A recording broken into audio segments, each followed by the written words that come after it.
அன்பான தேவ ஜனங்களுக்கு இயேசு கிறிஸ்துவின் இனிய நாமத்தின் நல்வாழ்த்துகள். ஒரு அடிப்படையான கேள்வி எல்லா விசுவாசிகள் மனதிலும் எழும். அன்பும் நீடிய சாந்தமும் உடைய தேவாதி தேவன் பிதாவானவர் தன் சிருஷ்டிகளின் மீது எரிச்சல் அடைந்து அவர்களை தண்டிக்கிறார் என்பது ஆச்சரியமாக விஷயமாக இருக்கிறது. சாந்தமாக இருக்கணும் போதிக்கிறவர், நீடிய சாந்தமாக இருக்கணும். நீங்கள் ஒவ்வொருவருக்கும் உங்களை தேவனுடைய பெயரால் அவர்களுக்கு விட்டு கொடுக்க வேண்டும், ஒருவருக்கும் மேலானவர்களாக மேட்டிமை உடையவர்களாக காட்டிக்கொள்ள, இதெல்லாம் சொல்லக்கூடிய தேவன் ஏன் சில சமயங்கள் அவரே எரிச்சல் அடைகிறார்? அப்படி அவர் எரிச்சல் அடைகிறார் என்றால் எதை நீங்கள் செய்யக்கூடாதோ அதை நீங்கள் செய்திருக்கிறீர்கள் என்ற அர்த்தம். ஆனால் பிதாவாகிய தேவன் நம்முடைய செயல்பாடுகளில் கோபப்படுகிறார், எரிச்சலைப்படுகிறார் என்று வேதமும் சொல்லுகிறார். எந்த மாதிரியான காரியங்களில் என்பதைத்தான் இந்த செய்தியில் பார்க்க போகிறோம். தேவன் அன்பாக இருக்கிறார் என்று வேதம் சொல்லுகிறது. ரோமர் 5:6-10, 6-10 வரை. அன்றியும் நாம் பலனற்றவர்களாய் இருக்கும் போதே குறித்த காலத்தில் கிறிஸ்து அக்கிரமக்காரருக்காக மரித்தார்.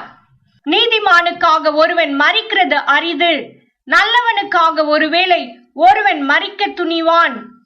நாம் பாவிகளாய் இருக்கையில் கிறிஸ்து நமக்காக மரித்ததினாலே தேவன் நம்மேல் வைத்த தமது அன்பை விளங்க பண்ணுகிறார்.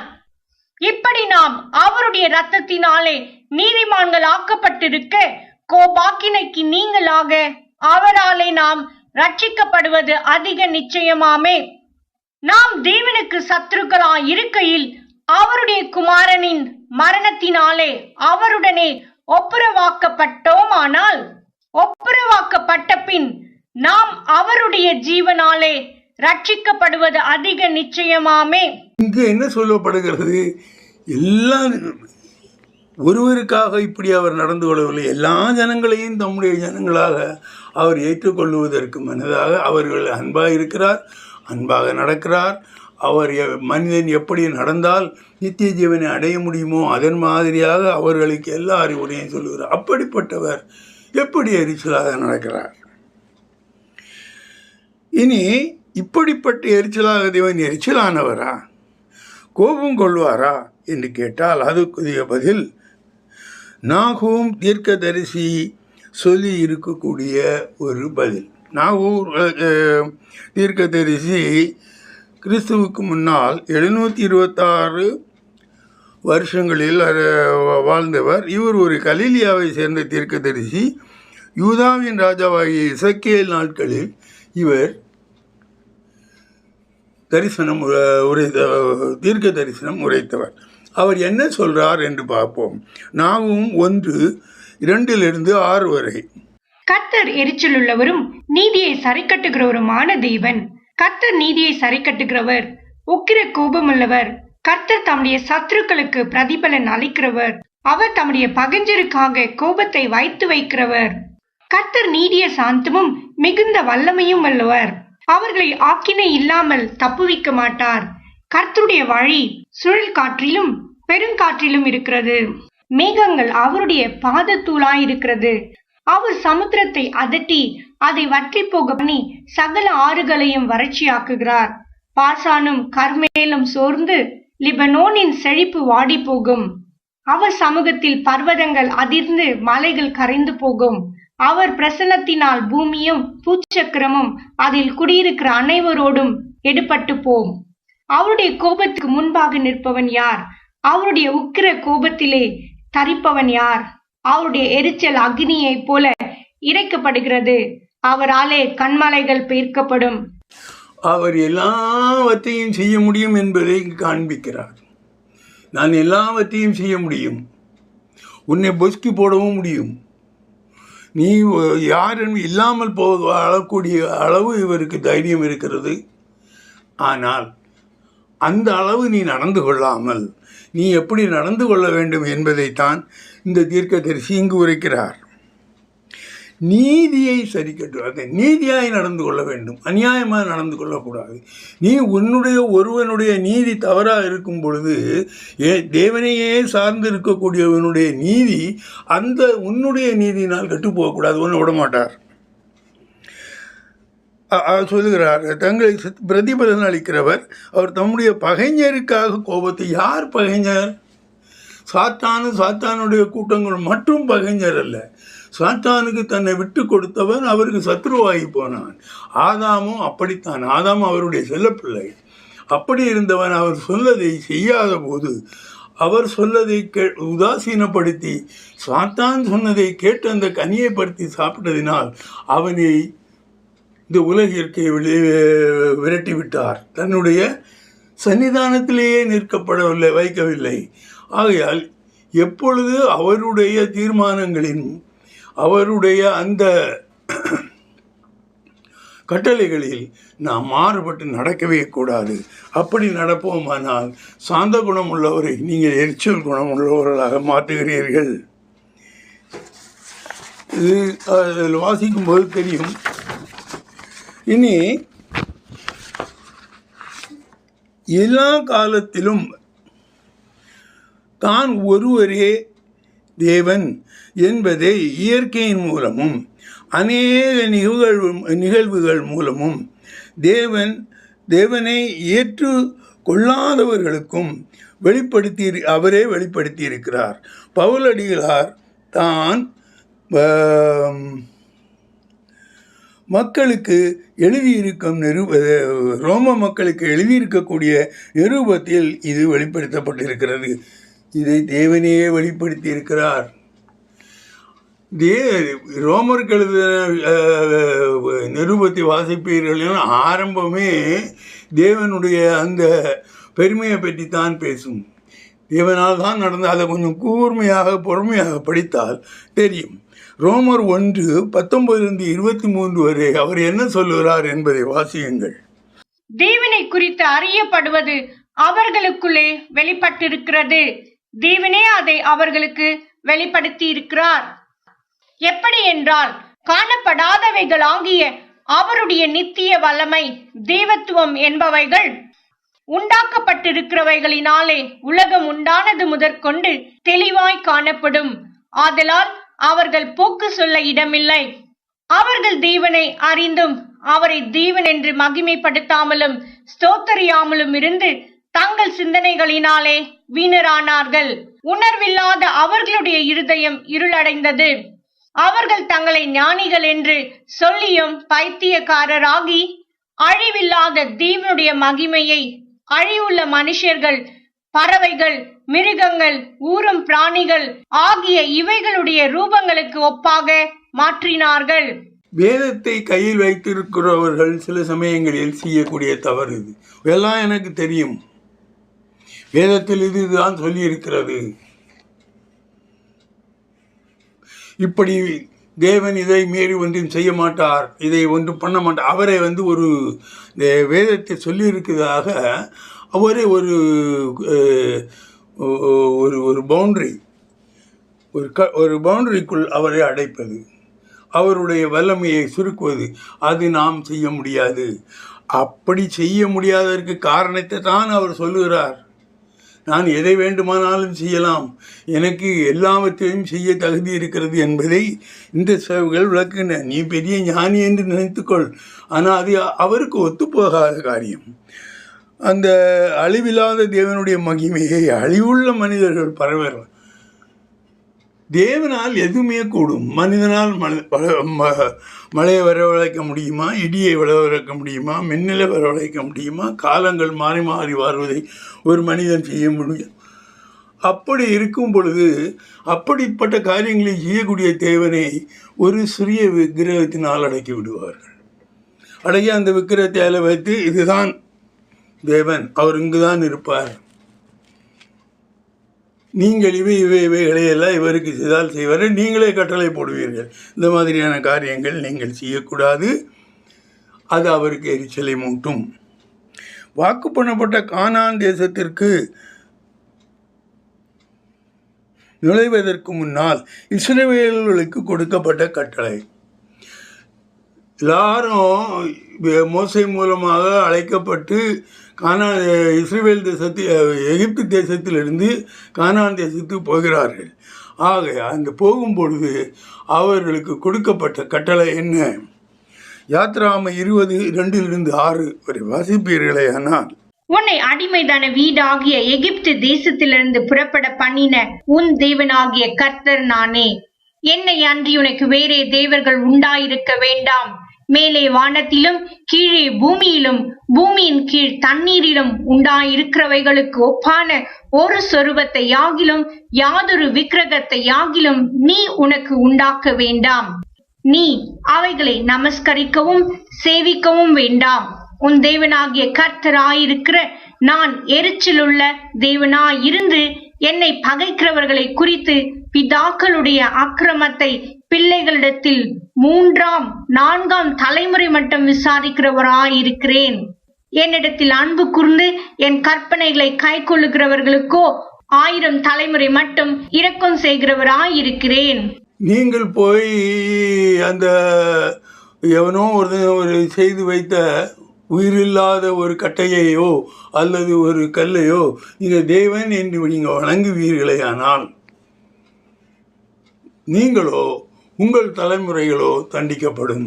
அதே சமயத்தில் நீங்கள் அன்புள்ளவர்களாக நடப்பீர்களே, ஆனால் தேவன் சொன்ன வார்த்தைகளை கேட்டு நடப்பீர்களே, ஆனால் 1000 தலைமுறை அவர் உங்கள் மேல் அன்புள்ளவராக இருக்கிறார் என்று இங்கு சொல்லப்பட்டிருக்கிறது. தேவனை விட்டு தன் ஜனங்கள் பிரிந்திருப்பது எந்த வகையிலும் அந்த மனிதனுக்கு நல்லது அல்ல. சாத்தான் அப்படிப்பட்டவர்களை தன் பக்கமாக இழுத்து கொள்வதற்கும் தேவனுக்கு எதிராக மாற்றி அமைப்பதற்கும் முயற்சி செய்கிறான். பிசாசானவன் நீதிமான்களை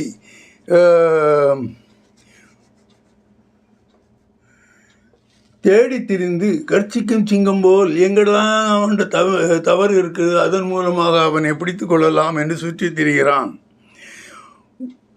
ஒருவன் இயேசு கிறிஸ்துவின் மீது விசுவாசம் வைக்க தவறும்போது தன்னையே ரட்சிக்கப்பட்டவரை உதாசீனப்படுத்துகிறான். இயேசு கிறிஸ்துவினுடைய மீது நீங்கள் விசுவாசம் வைக்கவில்லை என்றால் உங்களை ரட்சித்தவரை நீங்கள் வேண்டாம் என்று நீங்கள் உதாசீனப்படுத்துகிறீர்கள். எபிரேயர் 10:23-32 வரை வாசிப்பீர்களே. ஆனால் அல்லாமலும் நம்முடைய நம்பிக்கையை அறிக்கையிடுகிறதில் அசைவில்லாமல் உறுதியாயிருக்க கடவோம். வாக்குத்தத்தம் பண்ணினவர் உண்மை உள்ளவராயிருக்கிறாரே. மேலும் அன்புக்கும் நற்கிரியைகளுக்கும் நாம் ஏவப்படும்படி ஒருவரை ஒருவர் கவனித்து சபை கூடி வருதலை சிலர் விட்டுவிடுகிறது போல நாமும் விட்டுவிடாமல் ஒருவருக்கொருவர் புத்தி சொல்ல கடவோம். நாளானது சமீபத்து வருகிறதை எவ்வளவாய் பார்க்கிறீர்களோ அவ்வளவாய் புத்தி சொல்ல வேண்டும். சத்தியத்தை அறியும் அறிவை அடைந்த பின்பு நாம் மனப்பூர்வமாய் பாவம் செய்கிறவர்களாயிருந்தால் பாவங்களின் நிமித்தம் செலுத்தத்தக்க வேறொரு பலி இனி இராமல் நியாய தீர்ப்பு வரும் என்று பயத்தோடே எதிர்பார்க்குதலும் விரோதிகளை பட்சிக்கும் கோபாக்கினையுமே இருக்கும். மோசேயினுடைய பிரமாணத்தை தள்ளுகிறவன் இரக்கம் பெறாமல் 2-3 சாட்சிகளின் வாக்கினாலே சாகிறானே. தேவனுடைய குமாரனை காலின் கீழ் மிதித்து தன்னை பரிசுத்தம் செய்த உடன்படிக்கையின் இரத்தத்தை அசுத்தம் என்றெண்ணி கிருபையின் ஆவியை நிந்திக்கிறவன் எவ்வளவு கொடிதான ஆக்கினைக்கு பாத்திரவானாயிருப்பான் என்பதை யோசித்து பாருங்கள். பழி வாங்குதல் எனக்குரியது, நானே பதில் செய்வேன் என்று கர்த்தர் சொல்லுகிறார் என்றும் கர்த்தர் தம்முடைய ஜனங்களை நியாயம் தீர்ப்பார் என்றும் சொன்னவர் இன்னார் என்று அறிவோம். ஜீவனுள்ள தேவனுடைய காய்களில் விழுகிறது பயங்கரமாயிருக்குமே. முந்தின நாட்களை நினைத்துக் கொள்ளுங்கள். நீங்கள் பிரகாசமாக்கப்பட்டிருந்த அந்த நாட்களில் உபத்திரவங்கள் ஆகிய மிகுந்த போராட்டத்தை சகித்தீர்களே. இங்கு தேவனுடைய அந்த குமாரனை காலின் கீழ் நீங்கள் மிதிப்பது என்பது எப்படி மோசே கொடுத்த அந்த நீதி பிரமாணத்தை நீங்கள் உதாசீனப்படுத்துகிறீர்களோ அதே மாதிரி இயேசு தேவனின் குமாரன் கொடுத்த அந்த நற்செய்திகளை நீங்கள் அவருடைய கட்டளைகளை உதாசீனப்படுத்துகிறீர்கள் என்பது அர்த்தம். இப்படிப்பட்டவர்களை தேவன் விடுவதில்லை. இது பாருங்கள், இது எப்படி ஒரு விக்கிரகத்திற்கு நீங்கள் உங்களை ஒடுப்பாக கொடுக்கும் பொழுது, பழைய ஏற்பாட்டு காலத்தில் என்ன சொல்லப்பட்டிருக்கிறது என்றால், ஒரு விக்கிரகத்திற்கு ஒருவன் பலி கொடுக்கும் பொழுது அந்த விக்கிரகம் அந்த பலியை ஏற்றுக்கொண்டது என்றால் அந்த பலி கொடுக்கப்பட்ட அந்த ஒரு பலியை அவன் புசிப்பானால் அந்த தேவனோடு தான் ஒன்றி போனதாக அர்த்தம். அவன் அந்த தேவனுக்கு அடிமையாக செயல்பட போகிறான் என்று அர்த்தம். அந்த மாதிரியான காரியங்களில் நீங்கள் தெரிந்தோ தெரியாமலோ ஈடுபடக்கூடாது. இனி விக்கிரகம் உண்டு பண்ணி அதை ஆராதிப்பது தேவனுக்கு எதிரான ஏட்டிக்கு போட்டியாக செய்யக்கூடிய ஒரு செயலாகும். அது மட்டுமின்றி அந்த விக்கிரகத்துக்கு அநேக பதார்த்தங்களையும் செய்து ஆடு மாடுகள் கோழி இவைகளை எல்லாம் படைத்து வணங்குகிறார்கள், அதை உண்கிறார்கள். ஆனால் தேவனுடைய பிள்ளை அந்த பந்தியில் பங்கெடுப்பது சரியான காரியமா என்றால் இல்லை. தேவனுடைய அந்த தேவனுக்கு உடைய பலி, அது இப்பொழுது பலி கிடையாது, ஆகையினால் அது தேவனுக்கு கொடுக்கப்பட்டது என்று உன்னுடைய சபையிலே வந்து சொல்லப்படுமானால், ஒரு பந்தி அங்கு நடக்குமானால் நீ பங்கெடுத்துக்கொள், அது தேவனுக்காக நடக்கக்கூடியும். ஆனால் யாராவது ஒருவன் இது அங்கு ஏதோ ஒரு தெய்வத்திற்கு படைக்கப்பட்டது, இங்கு ஒரு கல்லிற்கு படைக்கப்பட்டது என்று சொல்லி ஒரு மிகவும் சுவையான ஒரு காரியத்தை உங்களுக்கு கொடுப்பானால் அதை நீங்கள் ஏற்றுக்கொள்ளக்கூடாது. கடையிலே வாங்கி சாப்பிடுங்கள், அது எந்த தெய்வத்திற்கும் படைத்ததாக இருக்காது, அது விற்பனைக்காக கொண்டு வரப்பட்டது, அதில் எந்த பிரச்சனையும் இல்லை. அதே பொருள் ஒரு கல்லிற்கு படைக்கப்பட்டது அல்லது ஒரு தேவன் என்று சொல்லப்படுகிற ஒரு மரத்திற்கு படைக்கப்பட்டது என்றால் அதை நீங்கள் உண்ணலாகாது. 1 கொரிந்தியர் 8:4-12 வரை வாசிப்பீர்களேயானால், விக்கிரகங்களுக்கு படைக்கப்பட்டவைகளை புசிக்கிற விஷயத்தை பற்றி உலகத்திலே விக்கிரகமானது ஒன்றுமில்லை என்றும் ஒருவரே அன்றி வேறொரு தேவன் இல்லை என்றும் அறிந்திருக்கிறோம். வானத்திலேயும் பூமியிலேயும் தேவர்கள் எண்ணப்படுகிறவர்கள் உண்டு. இப்படி அநேக தேவர்களும் அநேக கர்த்தாக்களும் உண்டாயிருந்தாலும் பிதாவாகிய ஒரே தேவன் நமக்குண்டு.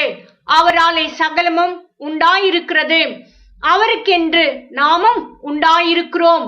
இயேசு கிறிஸ்து என்னும் ஒரே கர்த்தரும் நமக்குண்டு. அவர் மூலமாய் சகலமும் உண்டாயிருக்கிறது, அவர் மூலமாய் நாமும் உண்டாயிருக்கிறோம். ஆகிலும் இந்த அறிவு எல்லாரிடத்திலும் இல்லை.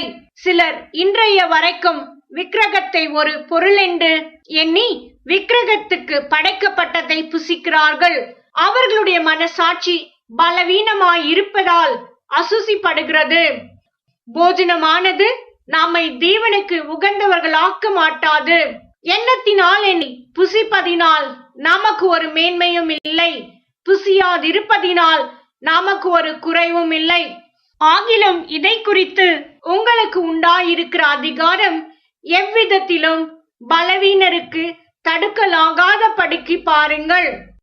எப்படி எனில், அறிவுள்ளவனாகிய உன்னை விக்கிரக கோவிலிலே பந்தியிருக்க ஒருவன் கண்டால் பலவீனனாயிருக்கிற அவனுடைய மனசாட்சி விக்கிரகங்களுக்கு படைக்கப்பட்டவைகளை புசிப்பதற்கு துணிவு கொள்ளும் அல்லவா?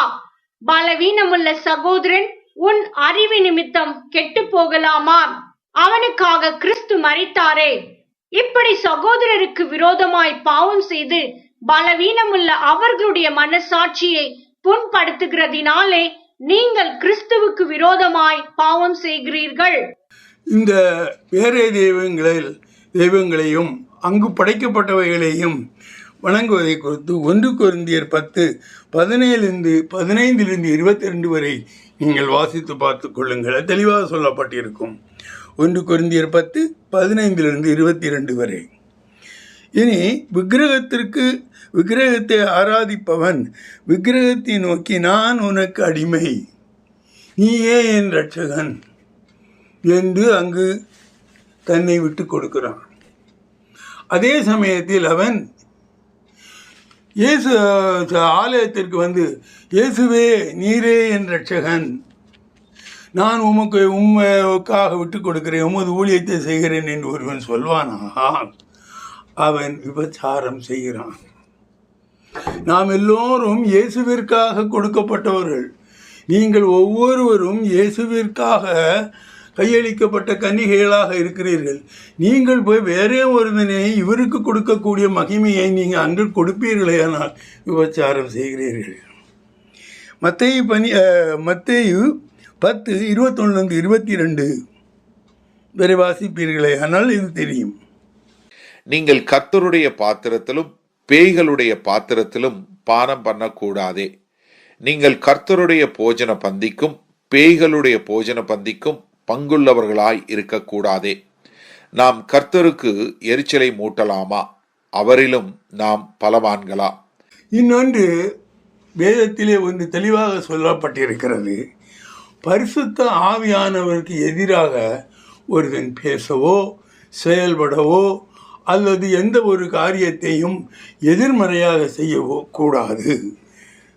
மத்தேயு 12:31-32 வரை வாசிப்பீர்களே, ஆனால் ஆதலால் நான் உங்களுக்கு சொல்லுகிறேன், எந்த பாவமும் எந்த தூஷணமும் மனுஷருக்கு மன்னிக்கப்படும், ஆவியானவருக்கு விரோதமான தூஷணமோ மனுஷருக்கு மன்னிக்கப்படுவதில்லை. எவனாகிலும் மனுஷகுமாரனுக்கு விரோதமான வார்த்தை சொன்னால் அது அவனுக்கு மன்னிக்கப்படும். எவனாகிலும் பரிசுத்தருக்கு விரோதமாக பேசினால் அது இம்மையிலும் மறுமையிலும் அவனுக்கு மன்னிக்கப்படுவதில்லை. முடிவாக தேவன் எந்த பாவ செயலையும் தேவன் விரும்புகிறதில்லை. சில குறிப்பிட்ட பாவங்களை அவருக்கு எரிச்சலை தூண்டுகிறது. தன்னை விட்டு பிரிந்து செல்லும் மனிதர்களையும் அவர் விட்டு வைப்பதில்லை. மனிதர்கள் பாவங்களை போக்கி மீட்டெடுக்க தன்னையே சிலுவையில் பலியாக்கி இயேசு அந்த ஒரு செயலை உங்களுக்கு செய்திருக்குமானால், நீங்கள் வேறொரு தெய்வத்தையும் கண்ட தெய்வத்தையும் நீங்கள் வணங்குவீர்களேயானால், ஆராதிப்பீர்களேயானால் அது என்ன அர்த்தமாகும்? அப்படியானால் அவர் உங்களை தண்டிப்பதற்கு நீங்களே உங்களை விட்டு கொடுப்பது போல் ஆகும். அன்பான பிதாவை, மேய்ப்பெரு இரட்சகருமான இயேசு கிறிஸ்துவே, அறியாமையினால் நாங்கள் செய்யும் பாவங்கள் அநேகம். ஆண்டவரே, நீங்கள் எங்களுடைய பாவங்களை மன்னியும், எங்களுடைய அந்த அடாவடித்தனத்தையும் நீங்கள் மன்னியும்.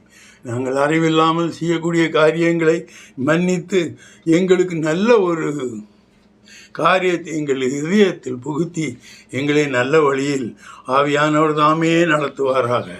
இப்படி நீங்கள் எங்களை செய்யப்போவதற்காகவும் எங்களை விட்டு விடாமல் இருப்பதற்காக நீங்கள் ஆவியானவரை கொண்டு செய்யப்போகிற இந்த நல்ல காரியத்திற்காகவும் உம்மை நாங்கள் ஆராதிக்கிறோம். அன்பான பிதாவே, ஆமீன்.